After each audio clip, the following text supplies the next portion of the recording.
Hello, everyone, and welcome to episode 2 of the Wooden Things and Stuff podcast. I'm your host, Mike Davies of Mike's Wooden Things and Stuff, and this episode, I sit down with Tyler Peterson of TP Guitars right here on Vancouver Island, and we talk about his journey into making microtonal guitar necks. It is a wandering, meandering, directionless conversation that I loved having with him. That's how these Meet the Maker episodes are going to go. They're not going to be a structured set of question and answers. It's just going to be me having a chat with somebody that I'd like to get to know better, that I think you guys might like to get to know at all. So, first I'd like to say that if you are listening to this on a podcast app, you can also find a video version of this podcast over at youtube.com/woodenthingsandstuff. If you would like to see this beautiful face and this glorious beard in all of its 4K wonder, you can head over there and check out the podcast in video form, as well as all of my other couple hundred pieces of woodworking content that I've got up over there. And vice versa. If you're on YouTube and you do not want to look at this guy's face anymore, you can open up your favorite podcast app and you can find it by audio only.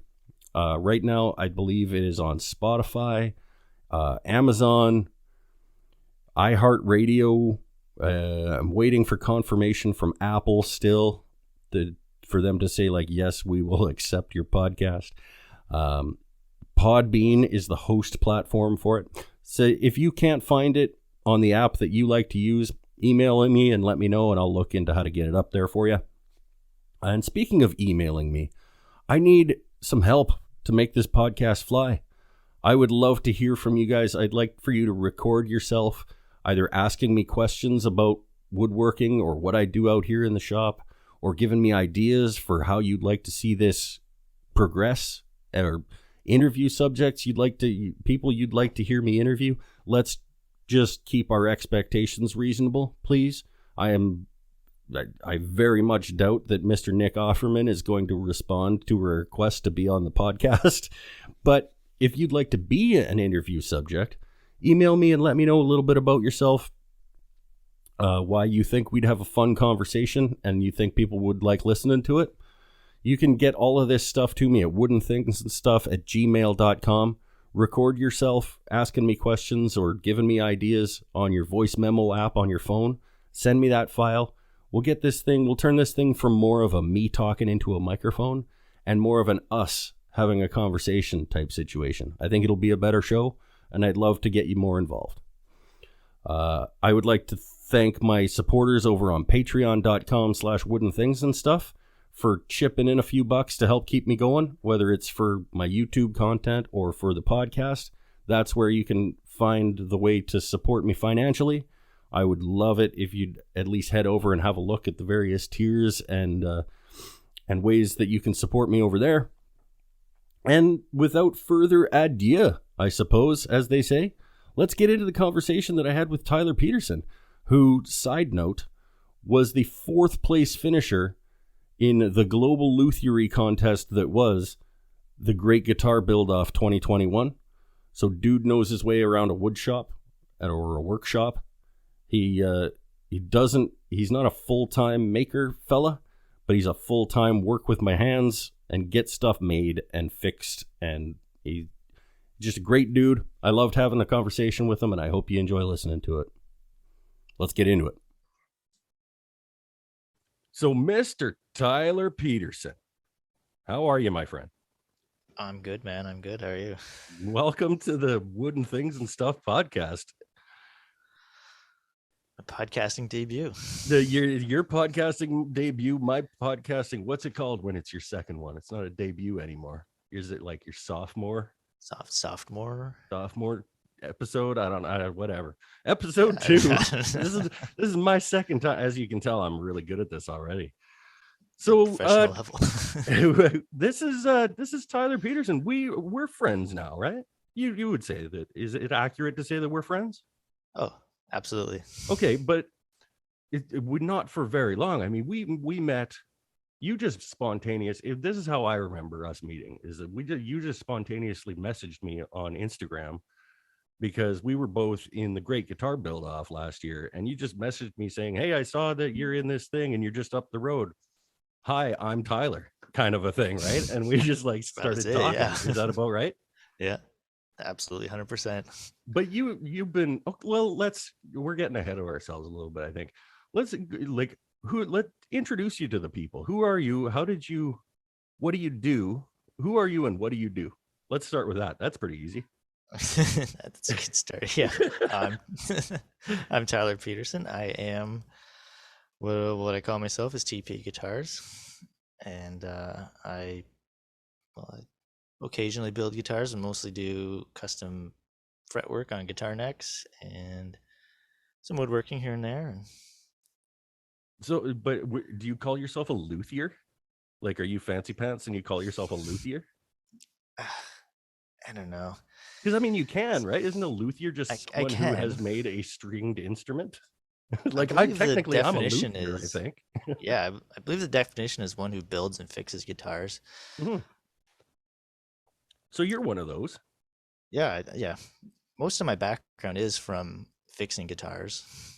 Building guitars Okay. is something I just ventured into the last 2 years here. Oh, okay. So you come from like the guitar tech side of things. Yeah, definitely.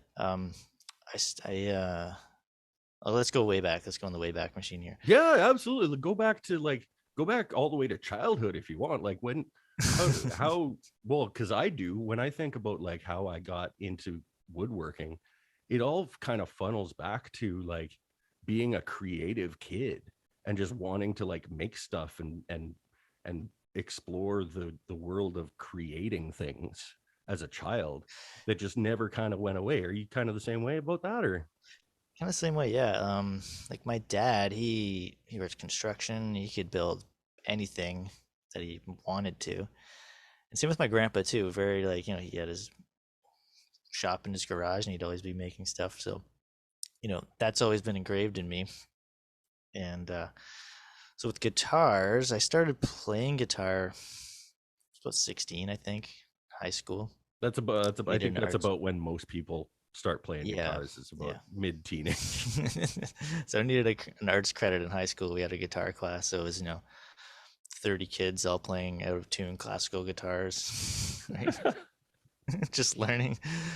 Um, so that was like a big spark. It's just like, oh, I really enjoy this, and got through the class, kept with it after that, and kept playing. And I don't know how I found it, but I was about 20. I found this course. It was like guitar repair and design. And I thought, okay, that sounds like right up my alley. Sounds like something I'd be interested in. Signed up for the course. It was once a week for a couple hours, and it was I grew up in Ontario. So if anyone's listening from Ontario, they would probably know the geographical distances here, but I was in the Windsor area and it was up near in Stratford. Stratford's kind of known as an arts and theater kind of town. Yeah, that's where they do the big Shakespeare festival, right? Yeah. So up in Stratford, taught by this guy, Michael McConville, who I'm still in touch with. He does videos on YouTube for tutorials for fixing guitars and everything. And at that point, he'd been doing it for 30 years, right? So excellent person to learn from. He's perfected his craft over all these years. So took that course and then started fixing my own guitars and had some people, threw an ad out on Kijiji and some people started bringing me their guitars. So I started fixing theirs. And from that, there was another level. So we took the level 1 course and there was a level 2 course. So went back to the level 2 course, a bit more in depth of doing, refrets and some sort of structural repairs, things like that. And yeah, just kept working on guitars and then took a break for a while. And then past few years kind of got back into it. And Right on. And then just like, what, 2 years ago, you were like, well, if I can fix guitars, I can make my own too. And then just launched into like these, well, at some point you got into making like necks with way too much metal in them. yeah, Like definitely. how did this come about? What are they called? Microtonal necks? Microtonal, yeah. So That also explain to me what this is, because okay. those just look like there's way too many frets, is what that looks like. There is. I did one recently that has like way too many frets. I think I sent you a picture of that one, but This all started. I was back home in Ontario. I was visiting my friend. He's a tattoo artist, and he's like, he always introduces me to cool bands and stuff. He's like, "Hey, you ever heard of this band?" I'm like, "No." He's like, "Yeah, check them out." It's always like some cool punk rock band or some cool band. So last time I saw him, he was like, "Hey, you ever heard of this band called King Gizzard and the Lizard Wizard?" Sorry, slow down here. Slow it down. Kink Izzard and the Wizard Lizard. Yeah, King Gizzard and the Lizard Wizard. Okay, I free said, advertising for King Lizard here, or whatever the hell he yeah. just said. No, I haven't, but that sounds exactly right up my alley. Just from the name of the band, I know I'm gonna love this. Okay, go. Yeah, it's 100%. So look them up. I'm like, well, these guys are really good. I started listening to them, and they have like this big backlog of albums, and they had this one called Flying Microtonal Banana. And they hear that name, I'm like, what the hell is this about? So listen to it, and it was like nothing I've ever heard before. They're playing like all these weird notes, and you're like, how is this possible? So I started going down a rabbit hole, and they had their guitars modified with all these extra frets in them. So instead of getting a semitone, you're getting quarter tones in between. So it has this very like Turkish, Middle Eastern, Like a sitar kind of sound. sort of, yeah. And so I was like, okay, interesting.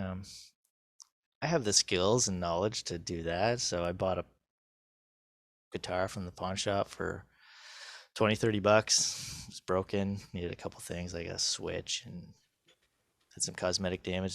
They were happy to just get rid of it. It's Yeah, like, they perfect. were ready to throw it in the dumpster any day now. Yeah.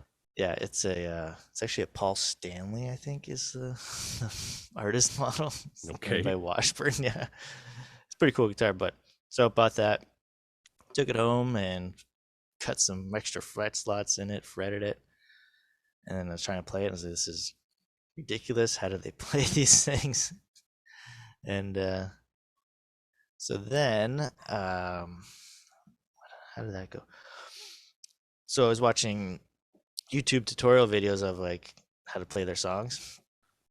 I found this guy who's doing like, you need instruction manuals on how to play this band's music. Okay, go. yeah. So I found this guy who was doing all these covers of this band, but he was just doing like the normal stuff. He wasn't into the microtonals.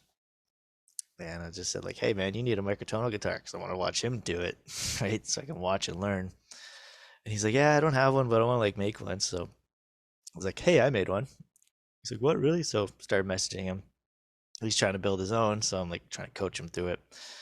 Then I got to a point where he's hit a wall, couldn't do it anymore. So I said, no man, I'll go to the pawn shop, I'll get a guitar, I'll do it for you, send it to you, whatever. So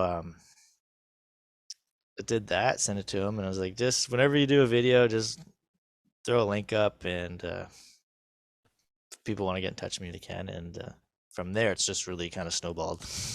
And people want these things. Yeah, it's crazy. Okay, well, what?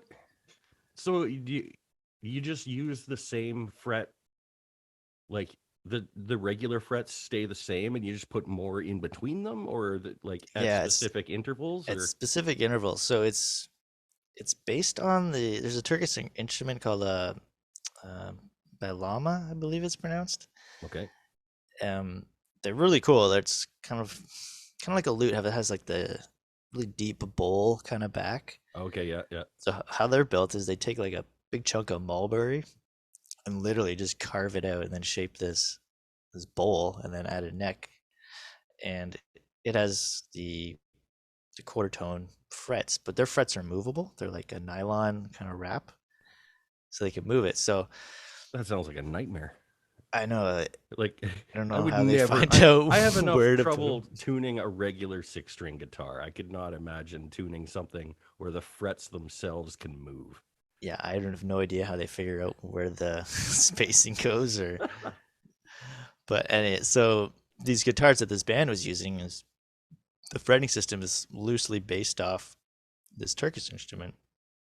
So doing some research and what I could find is where theirs are is just kind of in between certain intervals on the fretboard, halfway. I think it's your quarter tone. Okay. Yeah. Hmm. And people want them. Like you sent me a picture one time that there was like you had a stack of these things that were getting ready to go out. Like people are really interested in this. Yeah, I mean, last year I shipped like 36, Wow. which Did you ever think like when you bought that first one at the pawn shop and like put the extra frets in it and stuff, that you were like gonna end up making these things for other people for profit? no, absolutely not. Like there, I could just picture you being like, "There's got to be a huge demand for these things." No, absolutely not. I'm like, okay, I'll get a pawn shop guitar. I haven't done fret work in a while, so hey, let's just, do some measurements, cut some slots, throw them in there, and see what happens, right? and And it and it turned into like that is. Would it be safe to say that that's sort of like the sort of bread and butter or the meat and potatoes of like your business aspect of things? What do you actually do? Like, what do you do for a living? This is not what you do full time. no, it's not. Um, so seasonal. I work kind of like two seasonal jobs. Okay. So from in the fall, winter here, I'm a wet certified chimney sweep technician and inspector. So That's sweeping cool. chimneys, and we also clean ducts for residential, commercial, industrial. And people probably don't think about like chimney sweep. Like when I don't know, personally, when I think of chimney sweep, I picture like like old British movies, like Mary Poppins kind of stuff, right? But like Yeah, there's a lot of wood burning stoves and people who burn wood as their primary source of heat out here. Like, and you'd have to keep these things clean or they will burn your damn house down. yeah, absolutely. Yeah, So that's a super important job. Good on you. yeah. It's neat too. We get to travel a lot because we're based in Courtney here, but we go up to Camp River and your neck of the woods and down to Nanaimo and everywhere in between. So I get to There's go some really neat places. there's Meet not some. enough chimney sweeps around, I guess. Honestly, there's not there. People are like really leaving the industry for some reason. Like I think it's something that people got into like 20, 30 years ago, and now they're starting to retire out of it. Do you think maybe it's because there's fewer homes being built that are using wood as the primary source of heat and therefore like there's less demand? Like when people are replacing like their their heat, they're probably not putting in a wood stove. They're probably going natural gas or whatever else. Most people, yeah. I mean, there's a big push for heat pumps around here Mhm. the past 5 years or so. You're becoming Uh, obsolete, my friend. yeah. Also, I mean, I don't want to get too political in here, but Oh God, here we go. Uh, there's bylaws now in place. I know mhm. for Comox and Courtney where you Yeah, can't. the air quality Yeah. bylaws and stuff. Yeah. But that being said, there's very strict CSA standards that wood stoves have to follow, where Oh, they it's, have to. I mean, it's fantastic. Anytime I go over to a friend's house that has, I don't have too many left anymore, but I do have a couple of friends, and it's not like I'm going to anybody's house right now, but uh, the last time I was, you definitely notice the difference in the quality of the heat in their home when it's heated with wood Yeah. burning stoves. Yeah, The radiant heat's just it's so nice. and there's a consistency isn't the right word, but they're like, do you know what I mean? Like the air itself has a quality Yeah, that is, absolutely. I can't really explain it, but Yeah, I have a wood stove in my shop, and it's mm, nice. Yeah. yeah. So, and sorry, I cut you off. That you do in the winter, and then in the summer you do what? I build bikes for two stores. Oh, like your bike tech, Yeah, like yeah, pedal bikes. yep, Oh, sweet. yeah, So you still like you're using your hands and you're making and fixing and yeah. yeah. Tooling, yeah. Wow. So you're all about like it feels like maybe your brain is more about the finicky. Like I don't like finicky.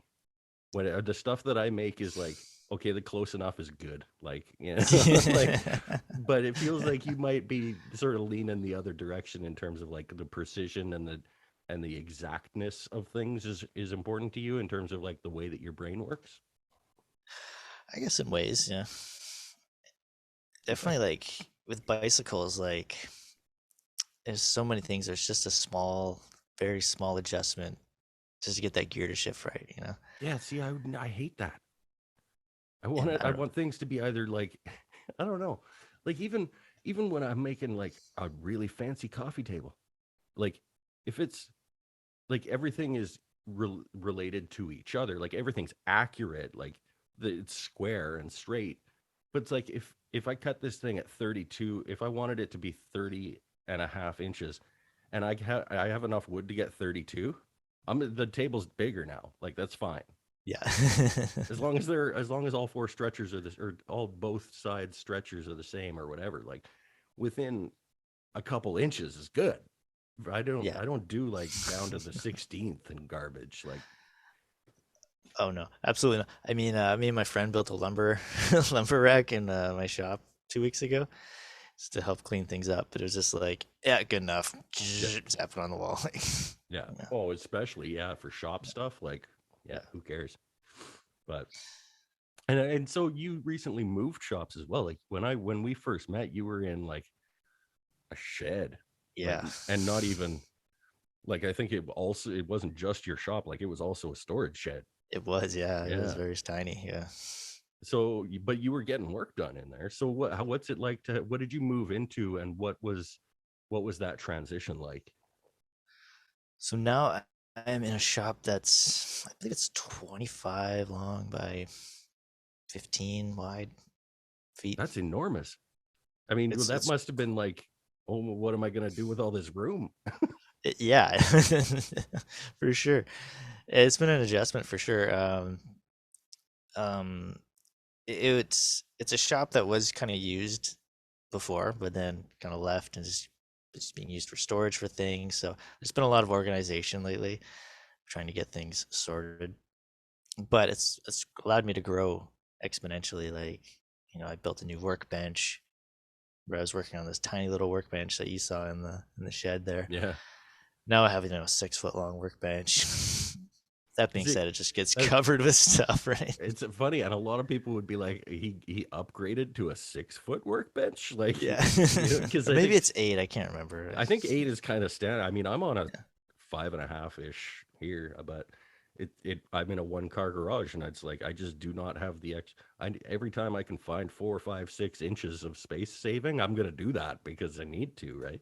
Yeah. Whereas now you can 15 by 25. That's like that's half again the size of my shop, and going from what you were in like a quarter of the size of my shop. Yeah, it's Like, been a big adjustment. so what else did you do? You got a full size CNC, didn't you? I don't know if it's full size, but it's a 32 by 32 inch cutting Oh, area. okay. It doesn't Yeah. take like a full sheet of plywood. Doesn't I could They do have an upgrade where it's you get a 48 by 32, but Hmm. the cost at the time and the wait time to get that one was, Yeah. I didn't really feel like it was justifiable for my needs. Well, and that's the other thing too, is like if you don't need to drop a full sheet of plywood on a bed and do CNC work, then you know why spend the what 20, $30,000 or something? Like, No, it wasn't that much. no, but I'm just like But it yeah, can be. oh yeah, it's crazy. Like, And so, what did you get? If you like, and like, there's going to be some people I'm sure that are listening to this that or want to talk CNCs. I don't know anything about them. So, what did you get, and do you like it or? I got the Onefinity is the company. Hmm. They are a Canadian company. They're in Canada, up in Toronto. And for the price and what you get, it's probably the best bang for your buck. Like, Okay. Like you, um, how much research did you put in before you, I mean, when you're spending that kind of money, you probably spend a good deal of time like reading reviews and talking to people who own these things and stuff like that. yeah, it was a lot of like just creeping Facebook groups for like guitar building, like CNCs, even like softwares like who's using Fusion 360 or Vectric or Carve Code, um, the home built CNC groups and all these other things, and that really helped narrow down. You get like people will be like, okay, well, if you're in this price range, these are the machines you should look at. Right. So then you see, like, okay, you look it up, and then you find like a lot of people are saying, like, oh, check out the Onefinity, check out the Onefinity. So yeah, I looked it up, and it's great. It's a Canadian company, which that's awesome. Yeah. And price comparison versus like the Shapeoko, where the Onefinity has ball screws, and whereas the other ones are like belts and pulleys, which can stretch out over time. So it seemed like it was a more rigid machine and more reliable and faster Okay. as opposed to the other machines in this price range. And Right. And being that you're only in the shop like very part time, faster is probably a pretty important thing for you. yeah, and like yeah, not like it. Also, the big thing with the Onefinity, like you can unbox it and set it up in like an hour, Shut whereas other up. ones come in it's like Yeah. 40 hours of just like all these nuts and bolts, like just bags and bags of nuts and bolts that you got to put together, right? See, you would probably be fine with that. I I would would not be I fine with that. I probably would be, but it's just like, do I really want to Yeah. on Okay. something like so precise like that, where if I over tighten this bolt, is it going to be out of square on this side, right? Mm. Like, And I guess after you come home from doing gears and shifting knobs and stuff on bikes all day and tightening nuts and just stuff, and now you got press a to go out button. to the shop and do more of it. Yeah. Yeah, yeah. And with the Onefinity, it comes with the controller, so you don't have to have a specific dedicated computer to Okay. run. So like I have my computer at home, I can make the tool paths, do the designing, throw it on a jump drive, go to the shop, plug it in the controller, upload the file, and then everything's right there. Right. So it's pretty slick that way. Yeah. And so, what are you doing with it? Learning it. Yeah. And Yeah, I it's been think a that's definitely learning something. curve. It's funny that you like. I laughed at that, but I think that is something that people might not consider. Is like when a lot of people think of CNC and they think like, well, that's the thing that you buy to let the computer do the stuff for you, and it's like the cheater machine, right? Like Yeah, I'm just going to tell the computer like cut this out for me while I go over here. But that's not what it is at all, is it? It's actually like, absolutely not. so Yeah. what's the learning curve like on one of these? Um, Software is probably the biggest learning curve.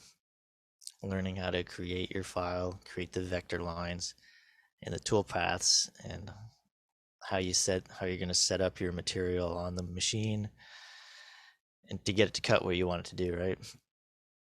So learning the software has been a bit of a learning curve. Like I'm not a real tech savvy computer guy. Like I mean, I know my way around, but Right. so learning that stuff has been trying, but it's also Try. been That's it's a also been good. pretty fun.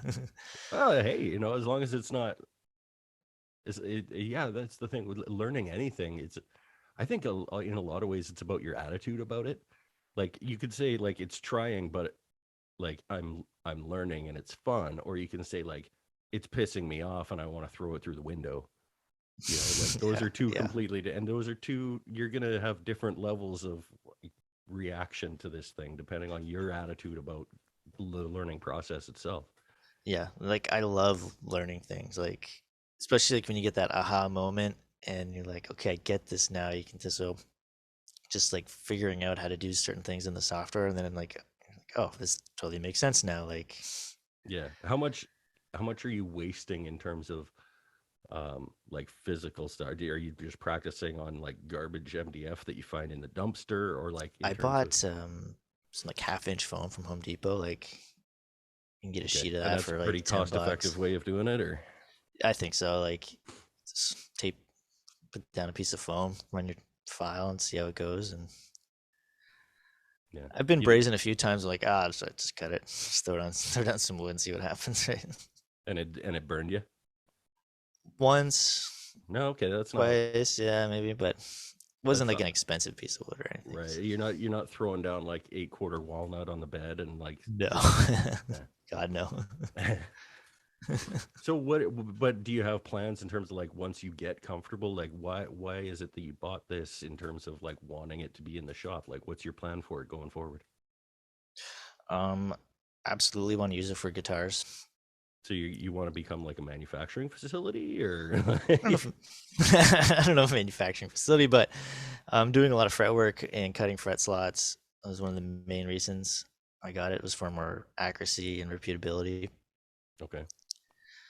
Um, but seeing what this thing can do is just it's limitless of as long as you can create it in the software. So I think in the near future I want to launch, an Etsy store, have some wooden wares for sale. Then Nice. yeah. Well, once you get that set up, I'll leave a link down in the show notes and stuff on this episode for people to go check it out. everybody, I do recommend that you've been slow the last little while on the I was going to promote your Instagram page, but then I realized like he's not putting that much up on his Instagram page these days, but we'll I'm get always you. there. You're there, and I'm there. and that's where we communicate generally. Yeah. But are you entering the contest this year? Do you know? Well, there hasn't been an announcement this year yet, has there? There In hasn't been terms an of, announcement yet, but yeah, I have some ideas, and I think I'm definitely gonna enter. do you want to do some teasers on the show? Live live teasers for the world about what fourth place winner from last year is going to be endeavoring to take on this year. Oh yeah, by the way, I don't know if we mentioned that this dude like won prizes in this global luthiery contest last year. So Which this I, guy's a st- big I deal, everybody. Like apparently, I still can't believe that, to be honest. It's like, that was a nifty that was as soon as you described it to me, I was like, I think I even said like I have no idea what that means, but I'm looking forward to seeing how it turns out because it was like so yeah, well, I think mainly because you used the word microtonal in it, but it was also like this weird sort of semi hollow body acousticy electric flat top like thing that was carved out of a massive piece of bubinga and then like yeah, faced with like Sitka spruce. I think it was Sitka or Adirondack, or no, it Yeah. was Let's spruce. Okay, but it was like just the Which way that whatever. you explained it to me when I said like, "What are you actually going to be building?" And I was like, "Well, that sounds interesting. I can't picture it, but go ahead. Like that sounds fun."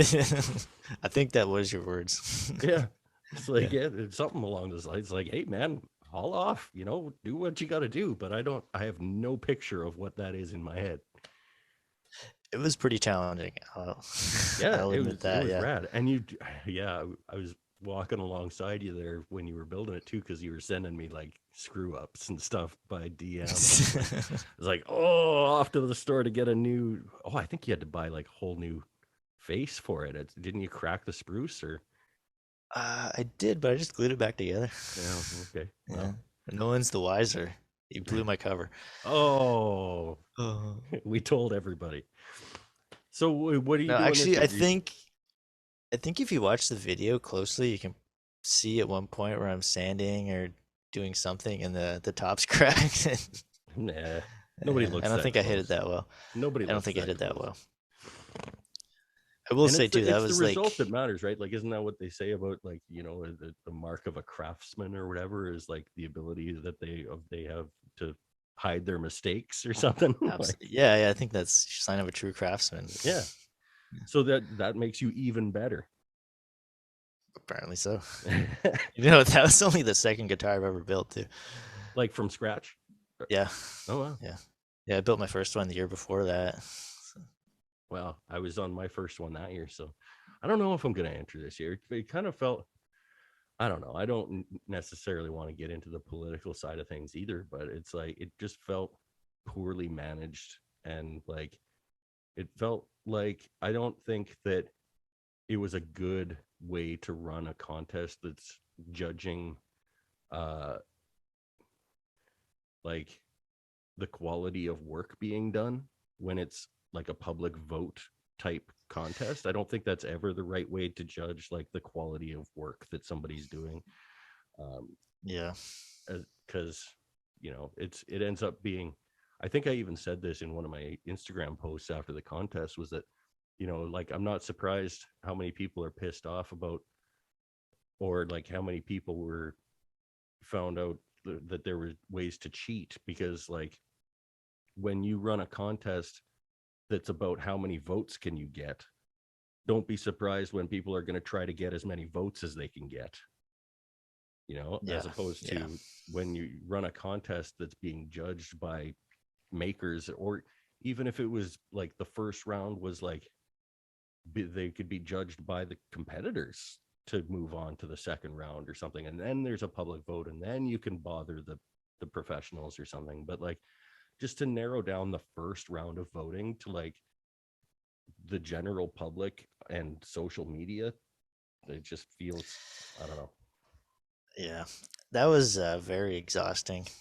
It Like, was also super exhausting. Just the whole like harping on people to like, begging for votes for these. Like, I was just proud of myself for making a damn guitar, and now I have to put a bunch of effort into getting votes for my guitar too. Like, I don't yeah. know. Yeah. I don't. I think I got pretty lucky with the algorithms, or what. Like, Well, you had the unique factor. yeah. You were the only.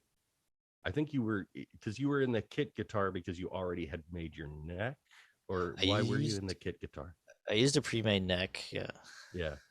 And so But I mean, it was a pretty almost scratch build. it If I would have, wasn't like, I think you probably could have argued for the other side, but I think you probably had the benefit of, there were far fewer people on the kit build side of things in the competition. I think there's like maybe like 100 on the kit build to like yeah, 300 on the scratch build. So you had that advantage. And then in the kit build, everybody, I mean, generally they were kind of the same. Like, a lot of people just took a kit and like art seeded up. And you did something completely unique. And so that's that's an easy vote from a lot of people. Like, oh, this guy's made some kind of crazy microtonal, whatever that is, semi hollow body strat acoustic thing. Like, what? yeah, So yeah, I'm all for it. yeah. It was an experience, and like I said, I still can't believe. I was like watching the live stream of the results because like, there was what, like, I forget how many judges there were, 6 or 7. I Can't don't think I remember. watched it after I bowed out. I was like, Yeah, I'm just not into this anymore. I'm gonna go on and do something else. yeah. So half the judges sort of released videos before the results of like judging it and be like, okay, I like this one because of this, and so I had a rough idea where I was in the standings with these people. So when I was watching the live stream, I was like, I thought maybe at best I'll get fifth. Like, if I'm gonna place, maybe fifth. So they announced the fifth. I'm like, okay, good for him. That was a really nice guitar. It was a who got fifth? He had a Telecaster that had like some epoxy on it and like some metal bars in there. It looked pretty cool. Okay. Was it the Back to the Future? No, he got first. Oh, did he? Yeah, Oh, I didn't know that. yeah. And so then, like, okay, so they announced fifth, and then they're going through fourth, and they're like, "Oh, Tyler Peterson." I'm like, what? No way. Yeah. Yeah. And so you got like a fret saw and some clamps. Did you get the router for fourth? No, you don't get the No, I router. didn't get the router. Third, I So think, was the router. third got a sander, I think. I Oh, think single second, sander. Yeah. yeah, I think second got the router. So I got the fret saw and the leveling beams from Crimson. Mhm. I was supposed to get the clamps Oh from yeah. Triton, Yeah. but then after uh, some emailing back and forth, it found out that those clamps from Triton aren't available in North American markets. and So so and they're so they can't send them from so they overseas. Like, is that, I don't know. I don't get it. yeah, But yeah.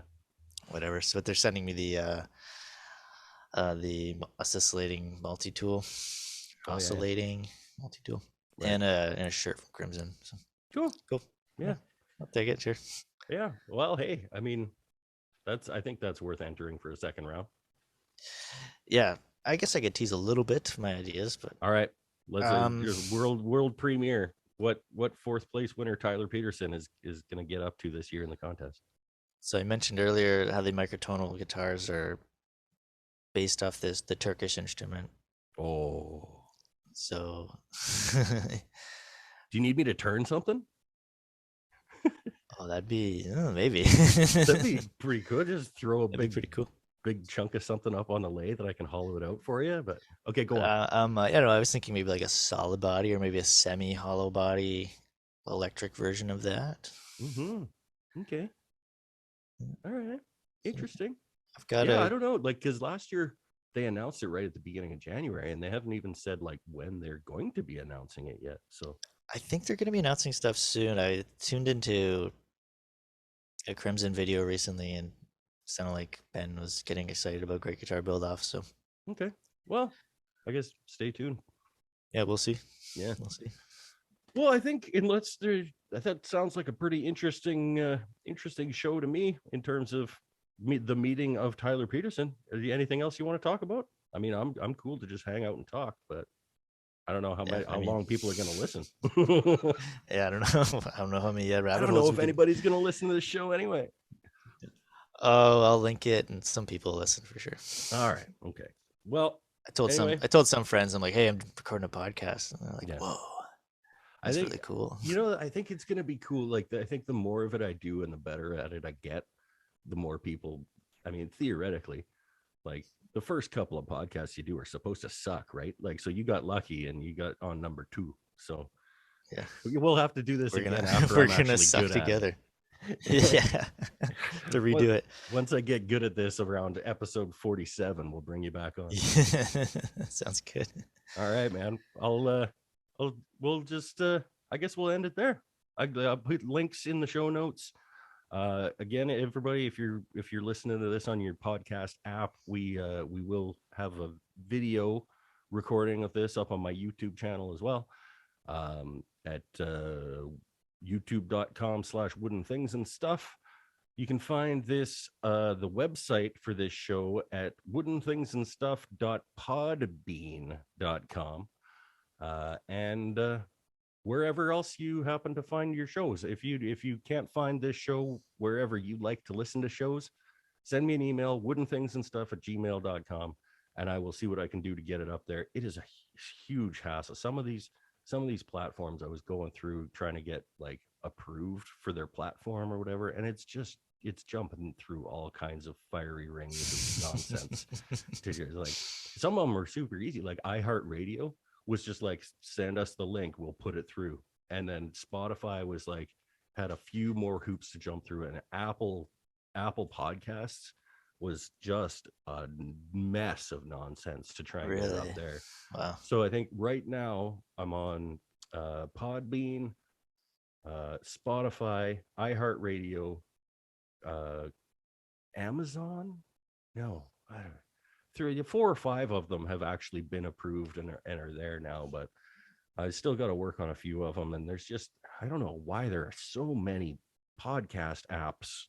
Like, yeah, I know. Like, one of the podcasts I listen to a lot, Omnibus. I don't know if you ever heard of it. No.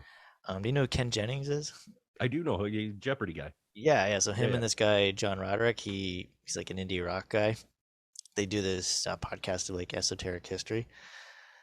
Oh, that actually really good. Sounds pretty interesting. It's awesome. There's like 400 episodes now, and it's really good. But I'm in a group on Facebook for that, and it's just like, people are like, oh, is this episode up yet? And they're listing like all these different podcast apps that I've never even heard of. Yeah, no, they're like, I'm just on Spotify. Like, well, that's the thing, because like I use Podbean as my hosting platform, and it's like the reason I went with it is because like everybody was in my research, everybody was talking about how like it automatically sends it to all of those feeds and whatever. It just like picks up once you're in those feeds, it just picks up like an RSS feed kind of a thing, right? And I was like, okay, but this first initial setting up is like, there's this huge list of links that you have to like click and go to that individual site and then submit your RSS feed for consideration. And then you have to like, some of them you have to sign up for an account on their service as well in order to get recognized with your email address and all. It's just, so if I don't get emails from people saying like, hey, could you put this on whatever, I'm not going to. Yeah, I'm gonna pick 5. I'm gonna pick 5-ish of these platforms, and if people don't complain that it's not where they want it, then I'm good. Yeah. Let's end the show with a random recommendation. Do you want to use your Ken Jennings podcast as the random recommendation of things that people should check out? Oh, absolutely. Omnibus is amazing. It's one of my favorite podcasts. All right, then I'm gonna go with a podcast as well, and I am going to recommend Shannon's Lumber Industry Update. Have you heard this show? No. Shannon Rogers from Wood Talk. He's a hand tool only woodworker, but he also does the marketing for like one of the United States' largest importers of lumber. and he's an encyclopedia of knowledge about wood. And so every show is a different topic about some aspect of wood, whether it's like, the bending capacity of various types of woods, and how you might determine which woods to use if you were using things that needed to support certain weights, and like using the numbers that you can get out of like places like wooddatabase.com, and what these things actually mean. And then he'll do, the next show will be like, let's talk about silvicultural practices in the cherry industry. It's just like, it's really like dives deeply down into like just wood information. And I love it. That sounds amazing. Yeah. All right. I have a friend who's a hand tool worker, and he wants to get into building chairs. So he's like, chairs? I don't ever want to build a chair. He's like, I need this wood, and yeah. I need this one because it's going to bend. Yeah, he's going to steam bending and all kinds of stuff. I have no interest in ever building a chair, honestly. It's just, it comes back to that thing we were talking about earlier about how I don't like technical, like tight tolerances on measurements and stuff, because like I don't have any interest in trying to figure out like splay angles and rake angles on the intersections of the bottoms of chairs with tenons up into the seat and all this. Nope.